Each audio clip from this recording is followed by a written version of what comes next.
আত্মার এই খড়গের অনুষ্ঠানে আমি আপনাদের সকলকে স্বাগতম জানাই। অক্সিলিয়াম রিট্রিট সেন্টারের তরফ থেকে আমি ব্রাদার অ্যান্থনি বিশেষভাবে আপনাদের জন্য প্রার্থনা করি যেন প্রভুর কৃপা, দয়া, অনুগ্রহ ও শান্তি আপনাদের জীবনে থাকে। প্রভু বলেছেন, সামসঙ্গীত 23-এ লেখা রয়েছে, পদ সংখ্যা 5-এ, আমার সম্মুখে তুমি সাজাও ভোজন পাক, আমার শত্রুদের সামনে আমার মাথা তুমি তৈলসিক্ত করো, আমার পান পাত্র উচ্ছ্বলিত।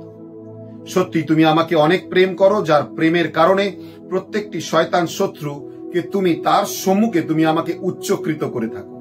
মানুষ জানতে পারবে যে তুমি আমার পরমেশ্বর, তুমি অধীশ্বর, তুমি জীবনেশ্বর, তুমি আমার জীবনকে পরিবর্তন করে থাকো।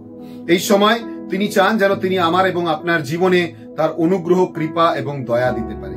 প্রিয়জনেরা, আজকে সকালে যদি এই বাক্য আপনার কাছে পৌঁছাচ্ছে, প্রভু চান যেন আপনি পরিবর্তন হন এবং প্রভুর বাক্যের উপর বিশ্বাস করেন।